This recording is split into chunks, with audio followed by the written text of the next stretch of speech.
Good morning. क्या मेरी आवाज आ रही है? Yes sir. Okay, so thank you. Good morning. और दोस्तों, मैं डॉक्टर श्याम गोलो फिर से एक बार आपका इस ट्रेनिंग सेशन में स्वागत करता हूं। मैं आशा करता हूं कि आप सभी लोग स्वस्थ हैं और आप अपने साथ अपने घर का, अपने परिवार का, यानी घर का परिवार और एमसीएल परिवार दोनों का ख्याल रख रहे हैं। मैं ये भी आशा करता हूं कि आप सभी लोग 1 घंटा बहुत अच्छी एक्सरसाइज कर रहे हो, अपने हार्ट को, अपने लंग को मजबूत कर रहे हो और अपने भीतर जो इम्यूनिटी है, जो कोरोना जैसे काफी सारे इन्फेक्शन से आराम से लड़ सकती है, उसको दिन ब दिन बढ़ा रहे हो। तो चलिए शुरुआत करते हैं आज के टॉपिक के साथ। दोस्तों, आज का टॉपिक जो है, किसी भी देश में अगर आप जाओगे तो गांव, वहां के जो लोग सेटल होते हैं, वहां का एक बेसिक यूनिट है। लोग अपने समाज का निर्माण करते हैं और वहां के शासन और अर्थव्यवस्था का अगर कुछ बेसिक यूनिट माना जाता है तो वो होता है गांव।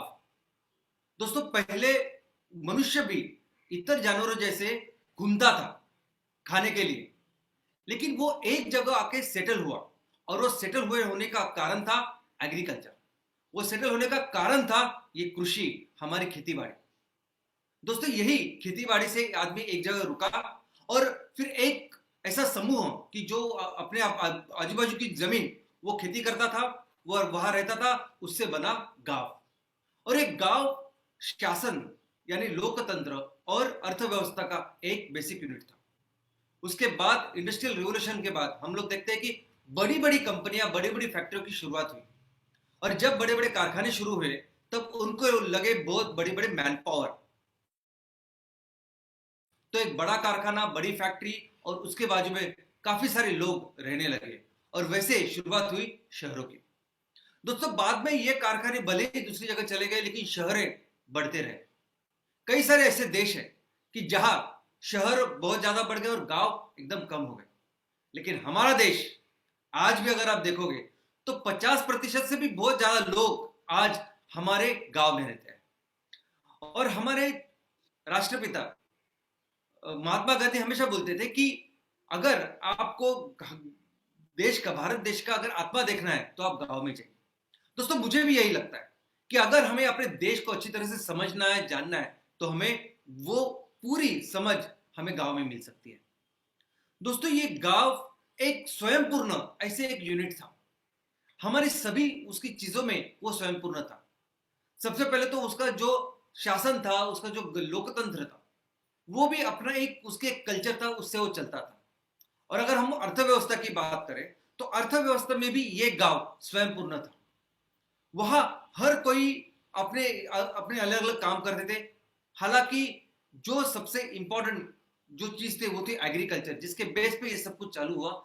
लेकिन उसमें ही बाद में स्पेशलाइजेशन चालू हुए और वही से जाति व्यवस्था चालू हुई। दोस्तों, हर गांव अपने आप में स्वयंपूर्ण था, लेकिन बाकी के सभी गांव एक दूसरे के साथ, ये लेन देन के साथ, ये आर्थिक जो कारोबार था उससे जुड़े हुए थे। दोस्तों, सिंधु घाटी की संस्कृति के बाद जो हमारी वैदिक संस्कृति या वैदिक सभ्यता की शुरुआत हुई, वो वैदिक जो कालखंड था उसको वैदिक कालखंड बोलते हैं, क्योंकि उन दिनों में वेद तैयार हुए, वेद निर्माण हुआ। अगर आप वेदों में भी देखोगे तो वेदों में भी बताया गया है कि भारत देश बना था गांवों से, और ये गांव उस भारत देश का एडमिनिस्ट्रेशन का और बिजनेस का एक केंद्र, एक सेंटर, एक यूनिट हुआ करता था। और हम उसमें इतने अच्छा काम कर रहे थे कि हजारों सालों तक हम पूरे दुनिया में नंबर वन की इकोनॉमी थी। इतना ही नहीं, पूरी दुनिया के बाकी के देश को हम लोग कितना सारा कंट्रीब्यूट कर रहे थे। लेकिन पिछले 500 सालों में हमारे देश के ऊपर बहुत सारे आक्रमण हुए। जिन्होंने भी आक्रमण किया उन्होंने अपने अपने फायदे के लिए ये सब जो रचना थी उसको बर्बाद किया, बिगाड़ दिया। लेकिन सबसे ज्यादा हानि अगर इस पूरे रचना की किसने की होगी तो वो थे ब्रिटिश राज। ईस्ट इंडिया कंपनी यहां आई और उन्होंने इस तरह काम किया कि उनकी फैक्ट्रियां जो इंग्लैंड में थी, बाकी की जगह पे थे, उनके लिए रॉ मटेरियल के लिए ही सिर्फ उन्होंने भारत की ये जो ये एग्रीकल्चर थी, कृषि थी, उसका उपयोग किया। और इस पूरे प्रोसेस में उन्होंने हमारे पूरा जो गांव का स्ट्रक्चर था उसको पूरी तरह से बिगाड़ दिया। दोस्तों, आजादी के बाद भारत सरकार ने लोगों के लिए community welfare scheme, extension programme, ऐसे प्रोग्राम जारी किए। और ये प्रोग्राम कैसे चल रहे हैं, लोगों को कितना फायदा हो रहा है और इससे क्या बेहतर कर सकते हैं, इसके लिए भारत सरकार ने एक कमेटी का गठन किया था जिसका नाम था बलवंत राय मेहता कमेटी। दोस्तों, इस कमेटी ने पूरी जब इसकी स्टडी की, अभ्यास किया, तो उसके बाद एक रिपोर्ट गवर्नमेंट को सौंपा और उन्होंने कहा कि अगर हमें भारत की जनता को अच्छी तरह से ये सभी योजनाओं का लाभ देना है, अगर हमें सही विकास करना है, तो हमें एक काम करना पड़ेगा और वो कि जो लोकतंत्र है वो हमें गांव में फिर से देना पड़ेगा। और उसके बाद कई सारी एक समिति गठन हुई और बना पंचायत राज। दोस्तों, पंचायत राज आज एक अधिनियम है, एक एक्ट है, हमारे पूरे एडमिनिस्ट्रेशन का जो स्ट्रक्चर है पूरे भारत का, आज वो एक अहम हिस्सा है। इसका मतलब जो जिस चीज की हम लोगों ने शुरुआत की थी, जो चीज कुदरत ने तैयार की थी, उसी चीज पे फिर से आज हम लोग काम कर रहे हैं। आज पंचायत राज सिस्टम भारत में होता है जो सभी राज्यों में है, केंद्र शासित प्रदेशों में नहीं। इस सभी राज्यों में 3 स्तर के ऊपर ये पंचायत राज सिस्टम है। जो सबसे बेसिक, सबसे इंपॉर्टेंट, सबसे महत्वपूर्ण जिसको समझते हैं वो है ग्राम पंचायत स्ट्रक्चर, ग्राम पंचायत का लेवल।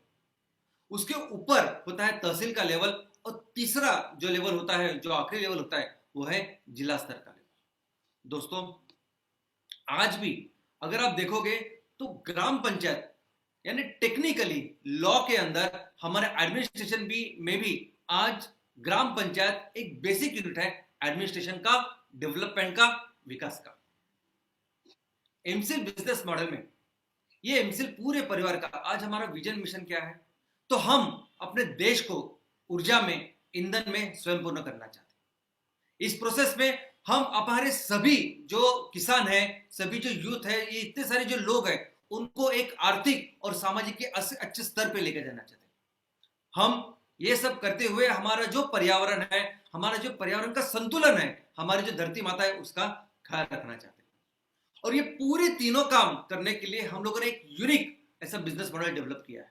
और वो बिजनेस मॉडल क्या है कि हम हर तहसील के ऊपर एक स्टार्टअप कंपनी का निर्माण करते हैं जिसको हम लोग बोलते हैं एमसीएल बायोफ्यूल स्टार्टअप। और ये वो कंपनी होती है कि जिसके अंडर हम लोग ये बिजनेस को बढ़ाते हैं उस तहसील में। इसके साथ हम लोग हर तहसील के ऊपर एक किसान संगठन, एक एमसीएल प्रोड्यूसर ऑर्गेनाइजेशन, ये संगठन का निर्माण करते हैं। एक ऐसे कम्युनिटी, एक ऐसे समुदाय का निर्माण करना चाहते हैं कि जिस समुदाय में हजारों से संख्या में लोग आए, उस गांव के लोग आए और अपने इस विजन और मिशन के लिए काम करें।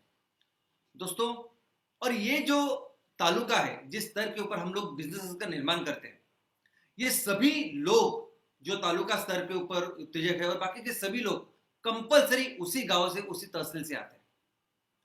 लेकिन तहसील क्या है? तो दोस्तों, जैसे भारत देश क्या है? तो भारत देश पूरे राज्यों से बना हुआ देश है। भारत क्या है? तो भारत राजस्थान है। भारत क्या है? तो भारत केरला है, भारत उड़ीसा है, महाराष्ट्र भारत है, गुजरात भारत है, यूपी भारत है, एमपी भारत है। तो ये सभी राज्य मिलके होता है अपना भारत देश। वैसे ही तालुका का है। तालुका यानी क्या? तालुका अपने आप में कोई अलग चीज नहीं है। तालुका भी बनता है इन सभी ग्राम पंचायतों की वजह से। ग्राम पंचायत होते हैं तालुका। तो दोस्तों, हमारे भी ये बिजनेस मॉडल में अगर कोई बेसिक यूनिट है, अगर बिजनेस की भाषा में अगर आप पूछेंगे कि उस बिजनेस का बेसिक यूनिट हमारे लिए, हमारे एमसीएल परिवार के लिए, एमसीएल इस बिजनेस मॉडल में अगर कुछ यूनिट है तो वो यूनिट है ग्राम पंचायत। और यहां भी हम लोग कुदरत को ही, उसके जो नियम है उसको ही फॉलो कर रहे हैं। दोस्तों, एमसीएल विलेज प्रोजेक्ट ये ऐसा प्रोजेक्ट हम लोगों ने बनाया है। ये प्रोजेक्ट इसीलिए है कि हम लोग गांव की पूरी तरह से आर्थिक उन्नति कर पाए। हमने अभी देखा कि गांव सदियों से, हमारे पुश्तों से गांव हमेशा बेसिक एडमिनिस्ट्रेशन और इकोनॉमिक का केंद्र रहा है, हजारों सालों तक रहा है।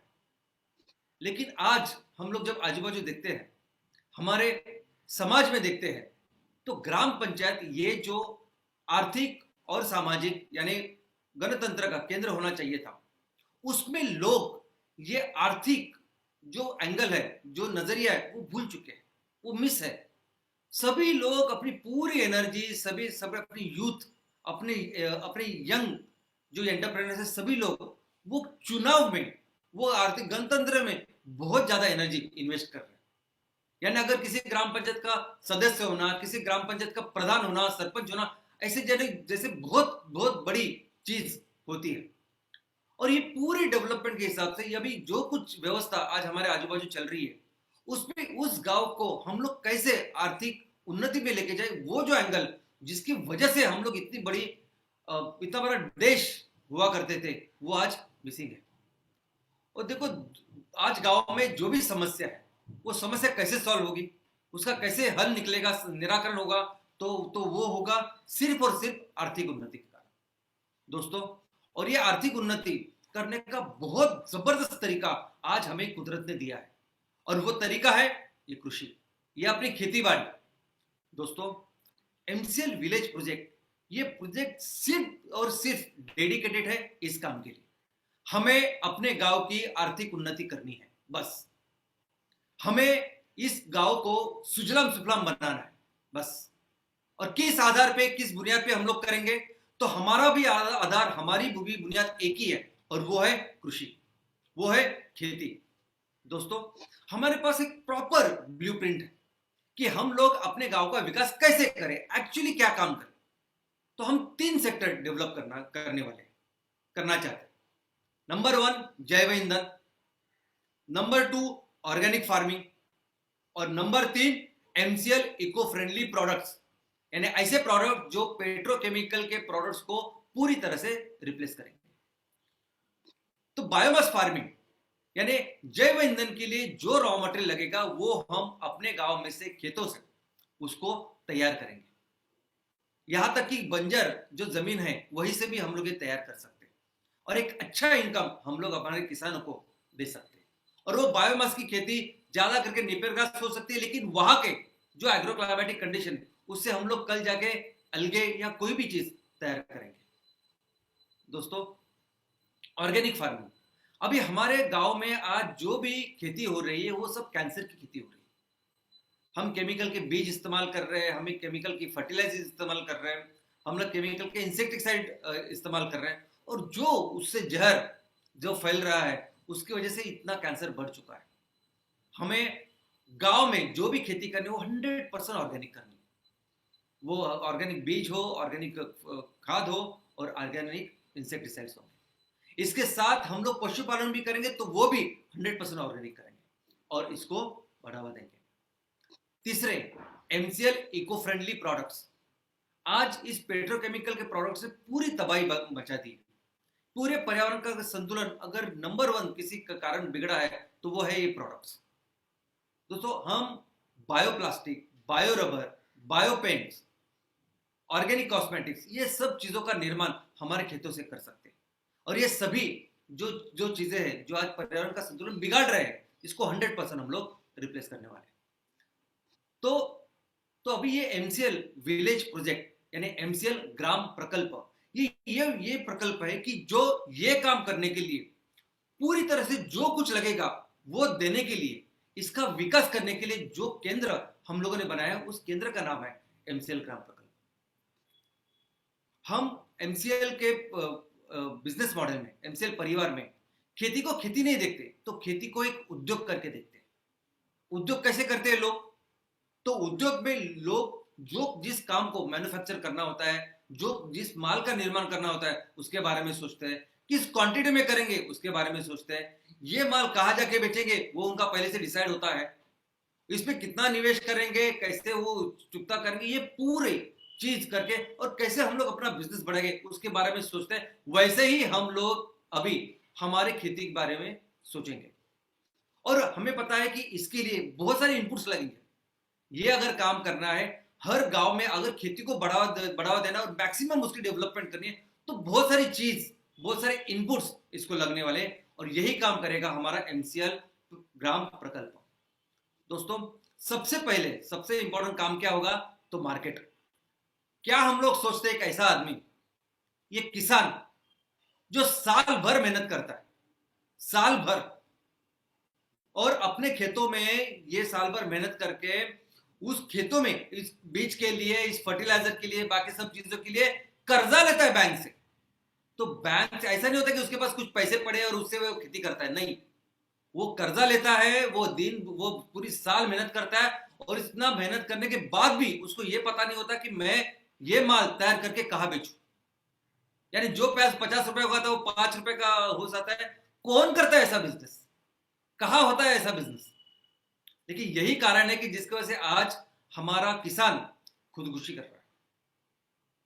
दोस्तों, सबसे पहले काम हम लोग ये करेंगे कि जो भी माल आज एमसीएल के माध्यम से हमारे किसान तैयार कर रहे हैं, वो सब कुछ उसकी मार्केट, यानी उसका पूरा माल हम लोग वही उस गांव में, उस हमारे प्रकल्प में हम लोग उसका खरीदेंगे। बहुत लोग हमें ये पूछते हैं कि 100 टन हमें जैव ईंधन की निर्मित करनी है, और उसके लिए 1500 से 2000 हेक्टर इतना ही नेपियर ग्रास की फार्मिंग चाहिए, कॉन्ट्रैक्ट फार्मिंग चाहिए। तो और लेकिन इस एमपीओ में हजारों किसान आज जुड़ चुके हैं। तो हजारों किसान जब एक काम करेंगे तो क्या आप उनका माल लेंगे? दोस्तों, मैं आप सभी को इस मंच के ऊपर बताना चाहता हूं कि हमारा एक सिद्धांत है, एक नियम है जिसको आपको कभी नहीं भूलना है। ये जो कुछ हम लोग कर रहे हैं ना, ये सब प्रोजेक्ट्स, ये सभी जो बिजनेसेस, ये डेवलपमेंट, हमारा पूरा जो फोकस, जो केंद्र बिंदु है, वो है हमारे किसान। किसान को जो लगेगा वो सब कुछ हम लोग करेंगे। आपके तहसील में ऐसा एक भी किसान नहीं होगा कि जिसका माल जो एमसीएल बोलेगी वो खरीदेगी नहीं।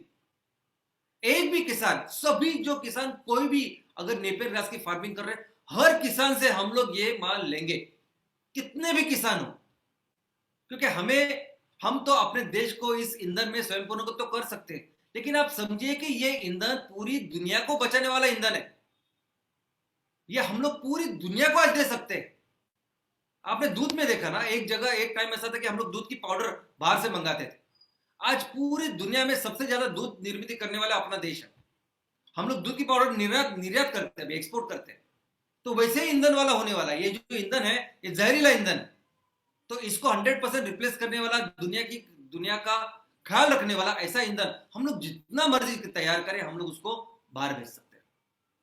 दोस्तों, इसके साथ जो खेती होने वाली है उसके लिए चाहिए राइट सीड्स, अच्छे बीज चाहिए, उसके लिए राइट प्लांटिंग मटेरियल चाहिए।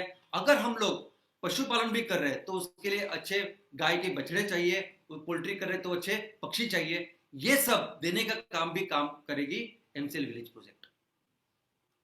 खाद, चाहे वो हमारे खेती में खाद हो, जैविक खाद हो, या चाहे जो हमारे पशुपालन कर रहे हैं उनको खाने के लिए कुछ हो, ये सभी हम लोग एमसीएल ग्राम प्रकल्प के यहां से किसानों को देंगे। Right technology. दोस्तों, क्या आपको पता है कि हमारी जो उत्पादकता है, भारत की पर एकरी और पर हेक्टेरी जो उत्पादकता है, वो पूरी दुनिया में बहुत पीछे है। हमारे आजू बाजू छोटे छोटे देश है, उनकी उत्पादकता ज्यादा अपने से। जितना चावल हम लोग तैयार करते हैं पर हेक्टर, उससे कई ज्यादा आजू बाजू के छोटे छोटे जो देश है वो करते हैं। इसका कारण यह है कि हम लोग इतने साल से, यानी 50 साल पहले जो खेती करते थे, 100 साल पहले जो खेती करते थे, वो आज भी कर रहे हैं। टेक्नोलॉजी का अभाव। लेकिन अगर बाकी के देश देखोगे तो उन्होंने टेक्नोलॉजी में बहुत डेवलपमेंट की है। इसका बहुत अच्छा एग्जांपल है इजराइल। कितना बड़ा देश है इजराइल, क्या आपको पता है? इजराइल का जो एरिया है वो 22,100, यानी 22,000 से थोड़ा सा ज्यादा, 22,000 किलोमीटर स्क्वायर, इतना ही इजराइल है। 22,000 किलोमीटर स्क्वायर, इतना ही इजराइल है। क्या आपको पता है महाराष्ट्र कितना है? 3,09,000 किलोमीटर स्क्वायर, यानी इजराइल से 15 गुना बड़ा इतना महाराष्ट्र है। कर्नाटक कितना है? Almost 2 lakh kilometre square. Gujarat कितना है? Almost 2 lakh kilometre square. Orissa कितना है? 1.5 लाख स्क्वायर किलोमीटर। बिहार कितना है? लगभग 1 लाख स्क्वायर किलोमीटर। तो हमारे सभी राज्य जो है वो इस इजराइल से 5-10 गुना इतने बड़े हैं। लेकिन इजराइल, और दूसरी बात बताऊं मैं आपको, कि इजराइल में हम लोग एक्चुअली खेती कर सकते हैं, ऐसा कुदरती माहौल ऐसे सिर्फ 20% है। 20% ही ऐसी जमीन उनके पास है कि जहां खेती हो सकती है। 80% ऐसी जमीन की जहां बिल्कुल खेती पॉसिबल नहीं। ऐसा कुछ नहीं है कुदरत ने दिया हो। लेकिन वो और पानी पानी कितना है उनके पास, हमारे हमारे भारत देश में 3-4 दिन में जितना पानी आता है ना, उतना उनका साल भर में पानी आता है। लेकिन उन्होंने ऐसी टेक्नोलॉजी डेवलप की, ऐसी टेक्नोलॉजी डेवलप की, एक एक बूंद वो उसका योग्य वापर करते हैं, उसका योग्य यूटिलाइज करते हैं। वो एक देश के एक कोने से दूसरे कोने तक उस पानी को लेके जाते हैं। मैक्सिमम टेक्नोलॉजी उन्होंने पूरे नजरिया से इस एग्रीकल्चर को देखा है और उसको मैक्सिमम डेवलप किया है, इतना कि वो एक्सपोर्ट करते हैं। अभी इतना छोटा सा देश एक्सपोर्ट करता है। आपको पता है क्या कि कितनी जमीन है इजराइल में जो खेती के अंदर है, जो जिसपे खेती होती है, और वो है सिर्फ 4,30,000 हेक्टर। 4,30,000 हेक्टर इतनी जमीन है जो जहां खेती होती है इजराइल में। क्या आपको पता है भारत देश में कितनी जमीन है जहां खेती हो रही है? वो है 1400 लाख हेक्टर। 1400 लाख हेक्टर, यानी इजराइल 4 लाख से ज्यादा, 4,30,000 हेक्टर, और ये 1400 लाख हेक्टर, यानी भारत देश का 1% भी आप पकड़े तो वो 14 लाख हेक्टर होगा। 14 लाख हेक्टर नहीं, 4 लाख हेक्टर है, यानी 0.3% इतनी इजराइल की जमीन है। लेकिन आज वही इजराइल हमको ये बता रहा है, हमको ये सिखा रहा है कि खेती कैसी करनी चाहिए, और हमारे किसान वहां जा रहे हो सीखने के लिए कि कैसी करनी चाहिए। हम लोग भूल गए शायद यही जो जमीन है, यही 1400 लाख हेक्टर जमीन है कि जिसकी वजह से भारत पूरी दुनिया में इतना ताकतवर है, नंबर 1 सर्वश्रेष्ठ ऐसा देश था। दोस्तों, ये हम अपने इस जगह पे एमसीएल विलेज प्रोजेक्ट में ये सबसे इंपॉर्टेंट काम करेंगे, यानी राइट टेक्नोलॉजी का डेवलपमेंट। वो पॉइंट में फिर से बोलता हूं कि भारत में हर जगह अलग अलग हमारे यहाँ एग्रो क्लाइमेटिक प्राकृतिक ऐसी रचना है। हमारे यहाँ जो कश्मीर भी है, हमारे यहाँ राजस्थान भी है, हमारे तटबंधीय ऐसे क्षेत्र भी है। तो हर जगह कौन सी कैसी खेती होनी चाहिए, वहां कैसे इक्विपमेंट, कैसी टेक्नोलॉजी डेवलप करनी चाहिए, वो काम करेगा हमारा एमसीएल विलेज प्रोजेक्ट। सबसे बड़ी अड़चन ये बोली जाती है कि हमारे यहाँ बहुत छोटे छोटे खेत है। इजराइल की भी जो मैं बात कर रहा हूँ, वहां कम से कम जो एवरेज साइज है वो 14 हेक्टर की, यानी 35 हेक्टर की है। यूएस यूरोप की बात करें, बाकी के देशों की बात करें, तो वहां 100, 200, 500 एकड़ हेक्टर इतनी बड़ी जमीन होती वहां रहती है। इसलिए टेक्नोलॉजी वहां पॉसिबल होती है, और हमारे यहाँ पॉसिबल नहीं होती। हम लोग सोचते हैं कि अपने यहाँ इतने बड़े बड़े खेत नहीं। अरे बाबा, हमारे यहाँ जो है उसमें जो बन सकता है वो करेंगे ना, वो भी नहीं कर रहे हम लोग। और एक्चुअली यही काम के लिए बना है हमारा एमसीएल ग्राम प्रकल्प। इसके साथ अभी आज किसान जो करते हैं खेती, उसके लिए लोन लेते हैं, कर्जा लेते हैं, बैंकों से लेते हैं, साहूकार से भी ले रहे हैं। किसी भी तरह का कर्जा हम लोग इस खेती में किसानों के ऊपर नहीं करने देंगे। जो भी कुछ निवेश है हम लोग करेंगे, एमसीएल करेंगे। एमसीएल जो प्रकल्प है वो वहां के गांव में जो खेती होगी उसमें निवेश करेंगे। जो कुछ कर्जा लेना है वो हम लोग लेंगे, एमसीएल लेंगे, एमसीएल पैसे लेंगे, लेकिन किसान के ऊपर कोई भी कर्जा नहीं होगा। एक बहुत बड़ा प्रॉब्लम हमारा यह है कि हमारा जो एग्रीकल्चर प्रोड्यूस है, जो भी खेतों से माल आता है, उसकी एक शेल्फ लाइफ होती है। कुछ दिनों के बाद वो माल खराब हो सकता है, जिसके कारण जब वो कुछ दिनों निकल जाते हैं तो उसके बाद उसको उतना ज्यादा भाव नहीं मिलता, पैसे नहीं मिलते। और दूसरा, ऐसा ही जो रॉ मटेरियल होता है उसको भी इतने पैसे नहीं मिलते। हमारे यहाँ प्रोसेसिंग यूनिट, फैक्ट्री बहुत कम है। हमारे यहाँ सिर्फ 1 से 2% इतना ही माल फैक्ट्रियों में जाता है, बाकी का सभी ऐसे मंडी में जाता है। ब्राजील जैसा अगर आप देश देखोगे तो वहां 60% से ज्यादा, 60% से भी ज्यादा कृषि का जो माल होता है वो फैक्ट्री में जाता है। हम जहां हो सके, यानी हम हर तहसील में तो जैव ईंधन की फैक्ट्री तो लगा ही रहे ये नेपियर घास के लिए, लेकिन जहां जिस ग्राम पंचायत में जो माल बन रहा है और जो जिस कृषि माल को अगर फैक्ट्री की प्रोसेसिंग यूनिट की जरूरत है, तो वहां हम लोग ये लगाने वाले हैं। यानी जैव ईंधन की फैक्ट्री तो अपनी तहसील में है ही, इसके अलावा जो भी जरूरत हो वो फैक्ट्री का निर्माण हम लोग करेंगे, ताकि एक अच्छा इनकम हम लोग किसानों को दे पाए दोस्तों। और ये सभी चीजों में एक अच्छे बीज का निर्माण हो, संकरित बीज निर्माण हो, इसके लिए हम लोग रिसर्च एंड डेवलपमेंट हर ग्राम स्तर पे करने वाले हैं। एग्रीकल्चर इंश्योरेंस, जो भी हमारी फसल होगी उसका हम लोग वैसे इंश्योरेंस करेंगे जैसे किसी फैक्ट्री में उनके माल का वो इंश्योरेंस करते हैं।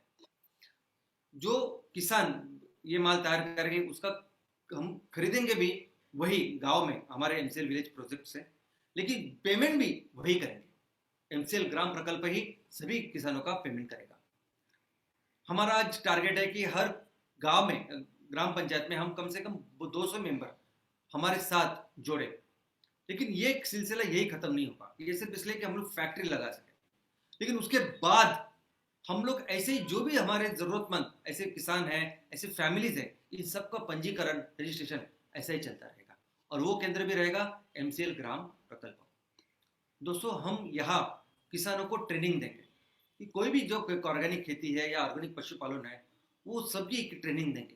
वो हमारे इन हाउस या क्लासरूम ट्रेनिंग भी होगी और एक्चुअली खेतों में भी इसकी ट्रेनिंग हम लोग देंगे। तो इस इंडस्ट्री को, इस उद्योग को बढ़ाने के लिए बहुत सारी चीज लगने वाली। और हमें यह भी पता है कि हर गांव में, हर हर राज्य में, हर जिले में अपना अपना एक अलग रिक्वायरमेंट हो सकती है। तो उसके हिसाब से उनको वो सब देने के लिए, वो जरूरतें देने के लिए हमने हर ग्राम पंचायत में ये केंद्र, ये एमसीएल विलेज प्रोजेक्ट इसकी शुरुआत की और यही उसका मूल उद्देश्य है। इसके साथ जो भी एमसीएल के अंडर हम लोग उत्पादन करेंगे, वो सभी तरह के उत्पादन एमसीएल विलेज प्रोजेक्ट के तहत आप उसको बुक कर पाएंगे, उसको ले पाएंगे, उसको सेल कर पाएंगे। इसके अलावा हमारे गांव में ये सभी जो किसान हैं, हमारे सभी कस्टमर्स हैं और जो भी पूर्तिका है, इन सभी को सर्विस देने का काम भी करेगी ये एमसीएल ग्राम प्रकल्प। तो दोस्तों, कोई भी प्रकल्प जब होता है तो ये प्रकल्प कहाँ जाने वाला है, उसका क्या ब्लूप्रिंट होता है, उसके लिए एक प्रोजेक्ट रिपोर्ट बनाया जाता है, ताकि उस प्रोजेक्ट के बारे में, उस प्रकल्प के बारे में हमें ज्यादा जानकारी मिले। और अगर कन्वेंशनल, यानी जिस तरह से प्रोजेक्ट रिपोर्ट मार्केट में बनाए जाते हैं, बाकी की कंपनियां बनाती हैं, तो उसमें अगर आप देखोगे तो क्या होता है कि उस प्रोजेक्ट रिपोर्ट में ये पूरी जानकारी होती है, ये डिटेलिंग होती है कि हम लोग क्या तैयार करने वाले हैं, उसके लिए रॉ मटेरियल कहाँ से लाएंगे, कौन सी टेक्नोलॉजी का उपयोग करेंगे, कौन से उत्पादन को तैयार करेंगे, वो किस क्वालिटी का होगा और कहाँ इस उत्पादन को बेचेंगे। और ये पूरे जो प्रोजेक्ट में हम लोग क्या निवेश करेंगे, कितनी हमको उससे रिटर्न मिलेगा, ये पूरा, और आगे के 5 साल 10 साल कैसे बिजनेस चलेगा, उसके बारे में उसमें लिखा होता है। इसको बोलते हैं डीपीआर। और इसका बेसिक जो फोकस होता है वो है रिटर्न ऑन इन्वेस्टमेंट, यानी हम लोग कितना पैसा डालेंगे और कितना हमें पैसा मिलेगा, इसमें ये पूरा उस डीपीआर में रहता है। इसलिए वो डीपीआर बैंक को लगता है पहले जब आप कोई प्रोजेक्ट लेने के लिए पैसा उनसे लेते हैं या किसी को भी जो इन्वेस्ट करता है। लेकिन दोस्तों, एमसीएल ये जो सोच है वो बदलने वाली है, बदल रही है। हमारे लिए कोई भी प्रोजेक्ट, कोई भी प्रकल्प अगर है तो उसका उद्देश्य सिर्फ पैसा नहीं है। हमारा उद्देश्य क्या है, हमारे प्रोजेक्ट रिपोर्ट कैसे बनेंगे? तो हमारा प्रोजेक्ट रिपोर्ट सिंपल है। हमारा प्रोजेक्ट रिपोर्ट ऐसे बनेगा कि अगर इस ग्राम पंचायत में मैं ये प्रोजेक्ट लगा रहा हूं तो उस ग्राम पंचायत में मैं कितना विकास कर सकता हूं, उस ग्राम पंचायत में ऐसे क्या क्या चीजें हैं जिसको मैं डेवलप कर सकता हूं, और उस गांव में कितना बड़ा बिजनेस का निर्माण करके मैं सभी लोगों को एक अच्छे तनख्वाह, एक अच्छा इनकम प्रदान कर सकता हूं। वो जो पोटेंशियल है, वो पोटेंशियल जो हम लोग तैयार करेंगे उसको हम बोलेंगे डीपीआर। और उसका एक ही पॉइंट रहेगा कि वहां कौन कौन से रिसोर्सेस है और हम लोग कितना बिजनेस डेवलप करने वाले। रिसोर्सेस यानी क्या? जमीन कितनी है, पानी कितना अवेलेबल है, लोग कितने हैं और क्या हो सकता है ऐसी प्राकृतिक रचना वहां है। दोस्तों, मैं हमेशा बोलता हूं कि अगर आप ग्राम पंचायत लेवल के अगर उद्योजक हो, तहसील लेवल के उद्योजक है, तो आप जिम्मेदारी लो कि आप अपने प्रदेश का विकास करो, जिम्मेदारी लो कि आप उस प्रदेश को, उस गांव को सुजलाम सुफलाम करेंगे, जिम्मेदारी लो। लेकिन मुझे लगता है अपने आजू बाजू, अपने समाज में ना, आज जिम्मेदारी शब्द है ना, इसको कोई वैल्यू ही नहीं है। किसी को भी पूछो ना तो बोलते तो सभी लोग हैं, हाँ मैं जिम्मेदारी लूंगा, मेरी जिम्मेदारी। किसी लोक प्रतिनिधि को पूछेंगे, हाँ मेरी जिम्मेदारी। किसी वो शासन में काम करने वाले अधिकारी को पूछेंगे, हाँ मेरी जिम्मेदारी। लेकिन करता कोई भी नहीं, जिम्मेदारी एक्चुअली लेता कोई नहीं, ये दिखाई देता है। यहां तक कि अगर पुरखों की अगर कोई जायदाद है, जमीन है, हमारे दादा परदादा की कोई जमीन है, तो उसको डेवलप करना छोड़ लोग तो इसके लिए झगड़ा करते हैं कि तेरी कितनी मेरी कितनी जमीन, मैं इतनी बेचूंगा तो कितनी, बस सिर्फ उसमें ही जिम्मेदारी लोग अपने घर की भी नहीं लेते हैं। ऐसे हमारे आजू बाजू दिखाई देता है। तो दोस्तों, जो चीज लोग समझते हैं वो क्या मैं आपको बताता हूं। वो चीज है जब आप खून पसीनों से मेहनत करके पैसा कमा के अगर कोई चीज खरीदते हैं ना, तो उसकी कीमत होती है। अगर आपके पिताजी की 10 एकड़ जमीन है ना, आप उसकी तरफ देखोगे नहीं। लेकिन अगर आप मेहनत करके 10 गुंठा जमीन लेते हो और वो जमीन भले ही एक पहाड़ के ऊपर हो, आप उसके ऊपर ध्यान दें। मेहनत करके लिए ना वो, तो उसके ऊपर ध्यान दें। पूरा हफ्ता काम करेंगे, मेहनत करके शहरों में नौकरी करोगे और वीकेंड पे जाओगे, देखोगे कि उस 10 गुंठा जमीन में पानी की मैं कैसी व्यवस्था करूं, कैसे उसमें सब्जी लाऊं, कैसे उसमें कुछ अनाज वगैरह पकाओ, कुछ ना कुछ तो करूं, कैसे डेवलप करूं उसको। तो ये जो चीज है, खुद जो हम लोगों ने मेहनत करके कमाई है, उससे बहुत ज्यादा फर्क पड़ता है। तो मैं समझता हूं कि आप भी ऐसे डीपीआर कीजिए ना। आप समझे कि जो जमीन आप, जो हमारे गांव की जमीन है, ये सब जो पहाड़ है, ये जो जमीन है, चाहे वो अच्छी जमीन है, चाहे वो बैरन, चाहे वो बड़ी बड़ी ऐसी जमीन है, ऐसी सभी जमीन अपनी खुद की है। हम लोगों ने उसमें इन्वेस्ट करके, मेहनत करके, पैसे डाल के उसको ओन किया है। ऐसा समझो आप समझो कि ये पूरा जो हमारे ग्राम पंचायत में जितने भी 2-3 गांव है, जितने भी वहां रिसोर्सेस है, वो पहाड़ हो सकते हैं, वो बंजर जमीन हो सकती है, रेगिस्तान हो सकता है, कुछ भी हो सकता है। लेकिन आपने पैसे डाल के, मेहनत से पैसे डाल के उसको खरीदा, ऐसा समझो आप। और मैं तो ये समझता हूं कि देखो, ये इजराइल जैसे देश है, इजराइल देश की जहां कुछ भी नहीं है, कि कुदरत ने दिया हुआ कुछ भी नहीं है, कि कितना मेहनत करते हैं और कितना अच्छा इनकम कमाते हैं। और यहाँ कुदरत ने कितना सारा इन्वेस्ट किया है, कि कुदरत ने कितना कुछ हमें दिया है, और हम लोग वो छोड़ के शहरों की तरफ जा रहे हैं वहां मजदूरी करने के लिए। तो दोस्तों, अभी डीपीआर तैयार करो, इस चीज के ऊपर डीपीआर करो कि ये पूरे जो जमीन है वो हमारी है, अब मैं क्या करूंगा। दोस्तों, अगर हम लोग देखें कि हर ग्राम पंचायत में ऑन एवरेज 640 हेक्टर यानी 1600 एकड़ इतनी जमीन है हर ग्राम पंचायत में। ओके, ज्यादा हो सकती है, कम हो सकती है, ये एवरेज है। तो सोचिए ना कि 1600 एकड़ जमीन हम लोगों ने खरीदी, तो भी इस जमीन का उद्योग समझ के उसको डेवलपमेंट करना, ये आप सोचो कि इस जमीन में, इस ग्राम पंचायत में मैं कम से कम 100 हेक्टर यानी 250 एकड़ इतने जमीन में बायोमास फार्मिंग यानी नेपियर ग्रास करूंगा। ओके, तो अगर 100 हेक्टर के ऊपर यानी 640 में से 100 हेक्टर, 1600 एकड़ में से 250 एकड़, अगर इतना हमने वहां नेपियर ग्रास फार्मिंग की, तो और कम से कम यानी जो 300 टन आते हैं साल के, उतना भी हम लोगों ने पकड़ा, तो हर दिन 100 टन नेपियर ग्रास आपके सेंटर में आएगा, एमबीपी सेंटर में आएगा। अगर हम लोगों ने 500 टन प्रति हेक्टेयर जो आता है, सबको मिलता है, उसके यहां से कैलकुलेशन किया तो 138-140 टन हर दिन का आपके एमसीएल विलेज प्रोजेक्ट के लेवल पे आएगा। तो सोचिए, अगर 100 से 140 टन हर दिन आता है तो उसकी क्या इनकम होगी। सोचिए कि ये 100 हेक्टर ऐसे किया, 100 हेक्टर आपने सोचा कि सिर्फ मैं ऑर्गेनिक फार्मिंग करूंगा। जो भी मेरे यहाँ 640 हेक्टर जमीन आज जो मेरी है, उसमें से 100 हेक्टर जमीन हम लोग ऑर्गेनिक फार्मिंग में लेके आएंगे।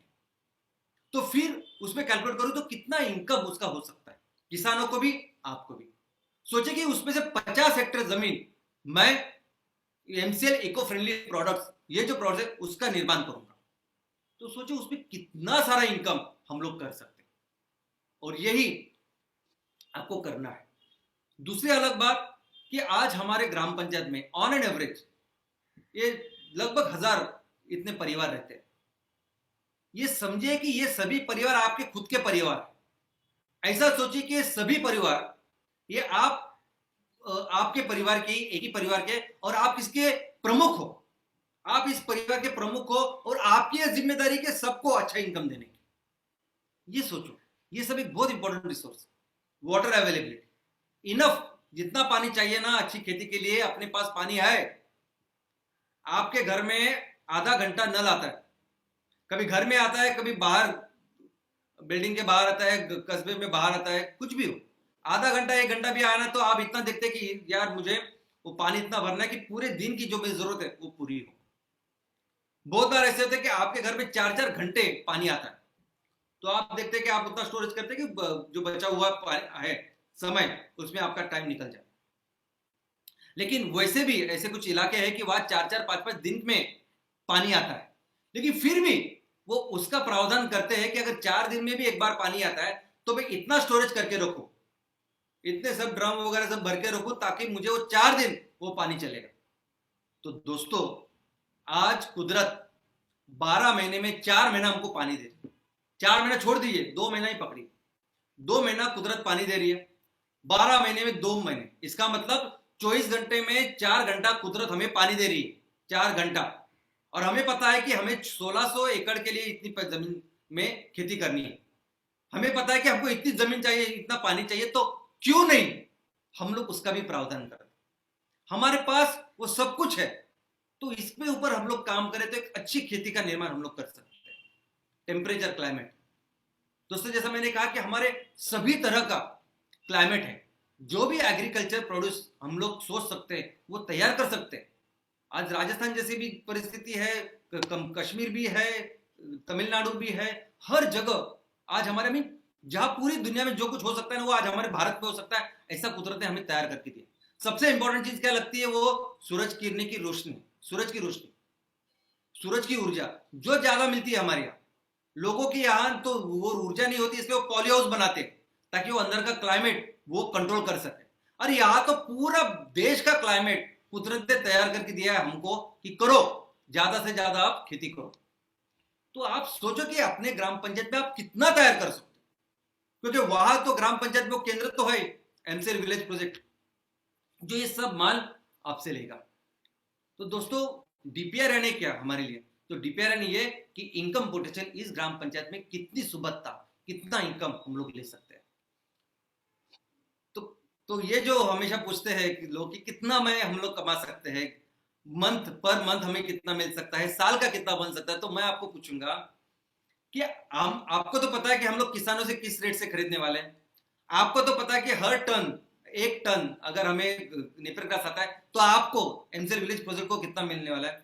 तो भाई आप बताइए, आप बताइए कि आप अपने गांव में कितना कितना बिजनेस करोगे, कितना कितना महीने का, कितने साल का इनकम आप करने वाले।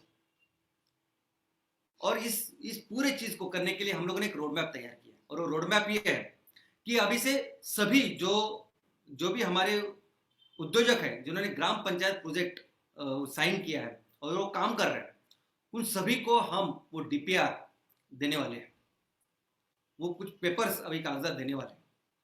अभी ये मेरा सेशन होने के बाद इस सोमवार से पूरा हम लोग ये दे देंगे। और इससे आपको पहले क्या देखना है कि मेरे गांव में, मेरे ग्राम पंचायत में मैं क्या पोटेंशियल, क्या विकास मैं कर सकता हूं, कितना डेवलपमेंट कर सकता हूं।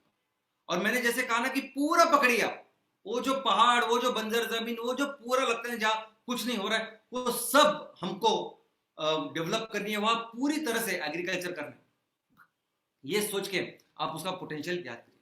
बाद में वहां के प्रॉब्लम्स, वहां के क्या बीमारी है वो सोचिए, क्यों नहीं हो रही खेती हमारे गांव में, हमारे ग्राम पंचायत में अगर इतना सब कुछ है तो क्यों लोग यहां से छोड़ के शहरों में जा रहे, क्या प्रॉब्लम्स है, पानी नहीं है, पैसे नहीं है, क्या नहीं है, क्या लोगों के लिए मार्केट नहीं है, जो वो प्रॉब्लम भी अपने गांव की वहां रखी, वो लिखिए और फिर एक प्लान तैयार करते हैं।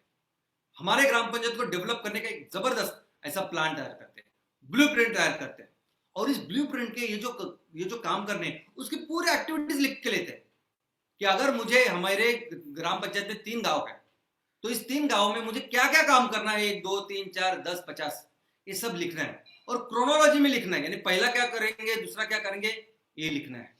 और हमें इसका एक डैशबोर्ड तैयार करना है। यानी डैशबोर्ड यानी क्या, यानी अगर हम लोगों ने सोचा कि मेरे ग्राम पंचायत में मैं इतना बायोमास फार्मिंग कर सकता हूं, तो ऐसा सोचते हैं कि चलो जो टारगेट हम लोगों ने अभी बताया कि 100 हेक्टर मुझे बायोमास फार्मिंग करनी है, 100 हेक्टर मुझे ऑर्गेनिक फार्मिंग करनी है, और 50 हेक्टर मुझे एमसेल इको फ्रेंडली प्रोडक्ट्स तैयार करने हैं। तो अगर ये मेरा टारगेट्स है, तो रखिए वो टारगेट अपने सामने, देखिए कि तो आप कितना आगे बढ़ रही है, कितना काम कर रहे हैं, कि आज जो बायोमास फार्मिंग का नेपियर ग्रास का है तो आज 10 हेक्टर हुआ, बाद में 15 हुआ, 20 हेक्टर हुआ। तो जैसे जैसे बढ़ेगा वैसे आपको हर दिन आपके सामने दिखाई देना चाहिए वो डैशबोर्ड। आपके उसको बोलते हैं डैशबोर्ड। कभी आप पुलिस स्टेशन गए? पुलिस स्टेशन, तो पुलिस स्टेशन में जहां वो अमलदार, वो ऑफिसर बैठते हैं, वो जो ऑफिसर जहां बैठता है, जो मेन उसका इंचार्ज होता है, उसके बाजू में एक बहुत बड़ा एक चार्ट होता है। उस चार्ट में ऐसा लिखा होता है कि उस पुलिस स्टेशन के उसके एरिया में कितनी चोरियां हुई, कितने दंगे फसाद हुए, कितने मारामारी हुई, कितने दरोड़े हुए, वो सब कुछ। और उनमें से कितने लोगों को, कितने गुनहगार को उन्होंने पकड़ा, कितने गुनहगार के लिए अभी भी जारी है कि वो उनको ढूंढ रहे हैं, और कितने को उन्होंने सजा भी दी। तो ये जो चार्ट है ये उनका पुलिस लोगों का डैशबोर्ड है। तो आपको भी जो डैशबोर्ड तैयार करना है तो आप सोचिए मत कि ये सब कुछ इलेक्ट्रॉनिक्स, ये बहुत न समझने वाला कुछ चीज आपको करना है। आपको सिर्फ क्या करना है, तो ये करना है। आप जहां भी एमसीएल विलेज प्रोजेक्ट का आपका, बाद में तो हम लोग जो वो तैयार होगा ही, लेकिन जहां भी आप आज बैठे हो ना, आपके सामने सिर्फ एक ब्लैक बोर्ड ऐसा रखिए, बस ब्लैक बोर्ड, व्हाइट बोर्ड, कुछ भी, और वहां लिखिए कि मेरा बायोमास का टारगेट था 100 हेक्टर और आज हुआ 2, 3, 4, 5। तो आपको पता चलेगा कि आप कैसे, आपका डैशबोर्ड चल रहा है, कैसे आपका काम चल रहा है। और इसी तरीके को हम लोग को हमें आगे बढ़ाना है और इसकी माइलस्टोन भी तैयार कीजिए। अभी कैसा हमने माइलस्टोन तैयार किया कि हमें जो फैक्ट्री लगानी उसके लिए 10,000 मेंबर्स को हम लोग पहले एक संगठन तैयार करेंगे, फिर 10 टन की फैक्ट्री लगाएंगे, बाद में 100 टन के ऊपर लेके जाएंगे और उसको फिर आगे आगे करते जाएंगे। वैसे भी हमारे ग्राम पंचायत में अगर आपने सोचा कि 100 और 50, तो उसके हम लोग किस तरह से एक स्टेप्स रखेंगे और उसको आगे बढ़ाएंगे, इसका भी आप तैयारी कीजिए। और बाद में बस एक ही काम करना है और वो है सेमिनार, सेमिनार, सेमिनार। आप बोलेंगे क्या बार बार सेमिनार बोलते हैं? दोस्तों, क्योंकि हम लोग जो काम कर रहे हैं ना, हम लोग बिजनेस कर ही नहीं रहे। हम लोग तो पूरी दुनिया को, लोगों को एक दिशा दिखाने का काम कर रहे हैं। कहाँ कहाँ कर रहे हैं हम लोग बिजनेस? हम लोग तो देख रहे हैं कि कैसे ये पूरी दुनिया, पूरे जो हमारे लोग हैं, ये अच्छी सही दिशा में जाए। और दिशा दिखाने का जो तरीका है, गाइड करने का, मार्गदर्शन करने का जो तरीका है ना, वो यही है। जैसे जैसे ऐसा समझे कि हमें साबुन, हमारे गांव में महिला बचत घट है और वो ग्लिसरीन के साबुन बना रहे हैं, ग्लिसरीन के अच्छे साबुन। तो हमें गांव वालों को बताना है कि आप जो अभी लाइफ बॉय, रेक्सोना, लक्स, ये जो इस्तेमाल कर रहे हैं ना, ये केमिकल साबुन, उसको बंद कीजिए और ये ग्लिसरीन साबुन आप यूज कीजिए। सबसे अच्छे है आपके त्वचा के लिए, सौंदर्य के लिए भी, और पूरी अर्थव्यवस्था और एनवायरनमेंट के लिए भी। कैसे बताएंगे आप लोग? तो गांव वाले को इकट्ठा लाके उनको बताएंगे कि सही क्या है और गलत क्या है और सोल्यूशन क्या है। तो वही तरीका है सेमिनार। दोस्तों, इस प्रोजेक्ट में जो इन्वेस्टमेंट और इंफ्रास्ट्रक्चर उसको भी दिखता है कि ये जो प्रोजेक्ट है हमारा एमसीएल ग्राम प्रकल्प, ये करने वाले जो उद्योजक है, हम लोग उनको बोलते हैं कि एमसीएल ग्राम उद्योजक, एमसीएल विलेज एंटरप्रेन्योर। ये उद्योजक एक आदमी हो सकता है, एक महिला संगठन हो सकती है, और ये क्या करेंगे, तो एक छोटे से हम अपने एक कंपनी का निर्माण करेंगे, प्रोप्राइटरशिप हो या कुछ भी हो, अपने कंपनी का वो नाम रखेंगे, बिजनेस का नाम रखेंगे, और वो फिर इस बिजनेस को आगे बढ़ाएंगे। एमसीएल क्या करेगी, तो एमसीएल आपका ये जो एमसीएल विलेज प्रकल्प जो है, एमसीएल विलेज प्रोजेक्ट जो है, एमसीएल ग्राम प्रकल्प, उसका पूरा जो इंफ्रास्ट्रक्चर है वो एमसीएल तैयार करेगी। और जैसा मैंने कहा कि गांव में जो जो जरूरतें हैं, वो जरूरतें के हिसाब से कुछ नए उपकरण या बाकी कुछ जो जो करना है, उसमें एमसीएल निवेश करेगी। एमसीएल 100% करेगी। एमसीएल कोई भी लोन उस उद्योजक के ऊपर नहीं लेगी। दोस्तों, आपको क्या करना है, वहां के उद्योजक, उनको क्या करना है, तो वहां उनको इस प्रोजेक्ट के लिए जमीन, उसका इंतजाम करना है, उस जमीन की लेवलिंग करनी है। और जो जो काम हम लोग हमें लगता है कि किसान करे, पहले वो खुद करना है, यानी डेमो प्रोजेक्ट लगाना है, लोकल परमिशन उस जमीन को, उसमें जो कुछ स्ट्रक्चर हम लोग तैयार करेंगे उसके लिए, और लोकल लायजन, यानी वहां के जो ऑफिस है, वहां के जो लोग हैं, उनके साथ एक अच्छे कॉन्टैक्ट एस्टैब्लिश करना, ये काम करना है।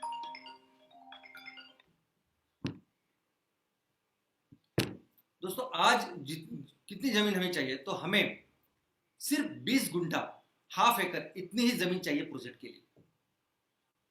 20 गुंठा। उससे ज्यादा जमीन नहीं चाहिए जिस जमीन का आपको इंतजाम करना है ग्राम पंचायत प्रोजेक्ट के लिए। और जो बाकी की जमीन जो चाहिए, जैसे हमें डेमो करने हैं, अगर हमें नेपियर ग्रास करना है तो उसकी खेती पहले खुद को करनी है ना, या बाकी कुछ पशुपालन करना है, जो भी कुछ करना है वो करने के लिए हमें किसी डेमो प्रोजेक्ट का या डेमो फार्मिंग का निर्माण करना होगा। तो एक तो वो जमीन आपकी हो सकती है, नहीं तो वहां आपके गांव में इतने सारे लोग जो आपको इसके साथ जुड़ रहे हैं, वहां से कोई भी एक इंसान, एक किसान अपनी जमीन आपके लिए दे सकता है। क्योंकि अल्टीमेटली देखिए, वो सैकड़ों किसानों से हम लोग नेपियर ग्रास की फार्मिंग करने वाला, वहां उसमें से पहला इंसान या पहला किसान, इसको ऐसे आप समझ सकते हैं।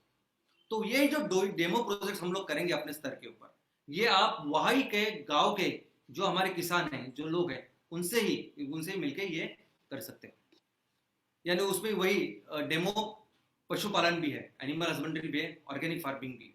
तो सही तरीके से कैसे करें, कैसे ज्यादा से ज्यादा उत्पन्न लें, उसके लिए वो करना जरूरी है। तो एमसीएल एक पूरी तरह से एक सेल सर्विस ट्रेनिंग सेंटर जैसे काम करेगा। और मॉडल हमारे बिजनेस का एक स्पेशल मॉडल है जो समझना बहुत जरूरी है। दोस्तों, आपने अभी तक देखा होगा कोऑपरेटिव मॉडल, यानी जो सहकारी तत्व होता है ना, जो कृषि में बहुत सारे लोग इस्तेमाल करते हैं, उसमें क्या होता है, इंडिविजुअल व्यक्ति, इंडिविजुअल किसान आता है और वो सहकारी तत्व में कोई बिजनेसेस करते हैं, दूध का धंधा हुआ या बाकी कुछ ऐसे बिजनेस करते हैं। शहरों में भी कुछ इंडिविजुअल लोग आते हैं, फिर वो इकट्ठा आके ये सहकारी गृह निर्माण करते हैं और एक अपनी बिल्डिंग वगैरह जो कुछ है वो तैयार करते हैं। आज हम लोग क्या कर रहे हैं कि हमारे यहाँ हर ग्राम पंचायत के ऊपर एक छोटी छोटी कंपनी है, हर तहसील के ऊपर एक कंपनी है, और ये सभी कंपनियां कोऑपरेटिव में काम कर रही है। सभी एक दूसरे के साथ मिलके अपने बिजनेस को बढ़ा रहे हैं। इसको बोलते हैं कोऑपरेटिव ऑफ कॉर्पोरेट्स, यानी इंडिविजुअल व्यक्ति की नहीं, तो कंपनियों की कोऑपरेटिव, सहकारी, इस तत्व के ऊपर काम करेंगे। लेकिन इस सहकारी, इस बिजनेस मॉडल में हम जो इंडिविजुअल पर्सन है वो भी शामिल है, वो भी हमारे साथ इस सहकार में काम कर रहे हैं। हर कोई उद्योजक आज जो हमारे एमसीएल परिवार में, वो बीडीए है, वो चैनल पार्टनर है, महिला बचत गठ, जो कुछ है, वो अपना अपना किरदार निभा रहा है, वो अपना अपना बिजनेस कर रहा है, वो अपने अपने बिजनेस को बढ़ा रहे हैं और अपनी इनकम को बढ़ा रहे हैं। हमारे यहाँ हर कोई उद्योजक है, यहां तक कि हम लोग समझते हैं कि हमारे गांव में हर घर, हर परिवार एक उद्योजक परिवार है।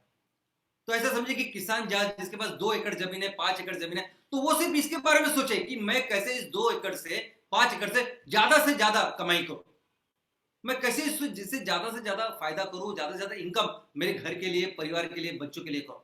बस उसको वही सोचना है। उसको जो चाहिए वो करने के लिए है ना अपना एमसीएल विलेज प्रोजेक्ट। तो वो सिर्फ अपने एक उद्योजक करके अपने बिजनेस के बारे में सोचे, और उसको पूरी तरह से सपोर्ट करने वाले हम है एमसीएल ग्राम प्रकल्प। ऐसा भी, लेकिन हमारे गांव में ऐसे भी लोग हैं कि जिनके पास कुछ भी नहीं, ना उनके पास जमीन है, कुछ भी नहीं है, यहां तक के आपके एमपीओ के मेंबर होने के लिए भी उनके पास पैसे नहीं होंगे। ऐसे भी लोग होंगे, ऐसा सोचते हैं कि हमारे गांव में कुछ 50 ऐसे फैमिलीज है, 100 ऐसी फैमिलीज है कि जो बहुत ही पुअर कंडीशन में है। तो पूरे 50 लोगों को मिलकर भी ऐसा हम लोग कुछ बिजनेस की व्यवस्था कर सकते हैं और करेंगे, क्योंकि वो एमपीओ मेंबर रहे ना रहे, लेकिन हम लोग हर फैमिली, हर परिवार को अपने साथ जोड़ेंगे। तो ऐसे अगर 50 फैमिलीज आपके पास है आपके ग्राम पंचायत में, तो उनके लिए एक सेपरेट बिजनेस का हम लोग वहां निर्माण करेंगे और वो करेंगे। तो दोस्तों, एमवीपी के बारे में अगर आप अच्छी तरह से समझें तो एमसीएल ग्राम प्रकल्प यानी क्या, तो ऐसा समझे कि एमसीएल ग्राम प्रकल्प एक सपोर्ट सिस्टम है, जो आप खुद को समझे एक बिजनेसमैन, खुद को समझे एक उद्योजक, जो आपको करना है, जैसे करना है, मैक्सिमम करने की कोशिश कीजिए। जो कुदरत ने दिया है ना, वो मैक्सिमम तैयार करने की, उससे ज्यादा से ज्यादा सुबत्ता लाने की कोशिश कीजिए, और वो पूरा आपके सपने, आपके जो काम है, आपकी जो सोच है, उसको पूरी तरह से सपोर्ट सिस्टम जो कुछ है वो है हमारा एमसीएल ग्राम प्रकल्प जो हम लोग करेंगे। और इस एमसीएल ग्राम प्रकल्प में उद्योजक करके अगर कोई बहुत अच्छी भूमिका किसी हो सकती है तो वो है महिला बचत गठ। अगर ये प्रोजेक्ट महिला बचत गठ करे तो वो कर सकते हैं जो हम लोग सोच भी नहीं सकते। दोस्तों, महिलाओं की ताकत शायद हमें पता नहीं, हम समझते नहीं। मैं इस प्रोजेक्ट से ये नहीं बोलूंगा कि इस प्रोजेक्ट करके महिलाओं को हाथ में देते महिलाओं को सक्षमीकरण करें, बिल्कुल नहीं। महिलाओं में इतनी ताकत है, तो मैं तो ये कहूंगा कि उनकी ताकत से, उनके आशीर्वाद से हम लोग हमारे किसानों का सक्षमीकरण, उनकी ताकत से हम लोग अपने गांव का सक्षमीकरण। अरे वो महिला, केरला, केरला जैसा स्टेट, केरला जैसा राज्य की जहां प्रति व्यक्ति कम से कम इनकम है, पूरे देश में कम से कम इनकम वो केरला में है, लेकिन वो डेवलपमेंट में वो यूरोप जो देश है उनसे आगे है। क्यों? क्योंकि वहां महिला काम करती है। यूपी में, उत्तर प्रदेश में जब दुनिया के आधे पोलियो के पेशेंट्स थे, कैसे निकलना लोगों को पता नहीं चल रहा था, तब महिलाओं ने वो काम किया और पूरी तरह से उस पोलियो का उस यूपी में से निर्मूलन किया। महिलाओं वो काम कर सकती है जो हम लोग सोच भी नहीं सकते।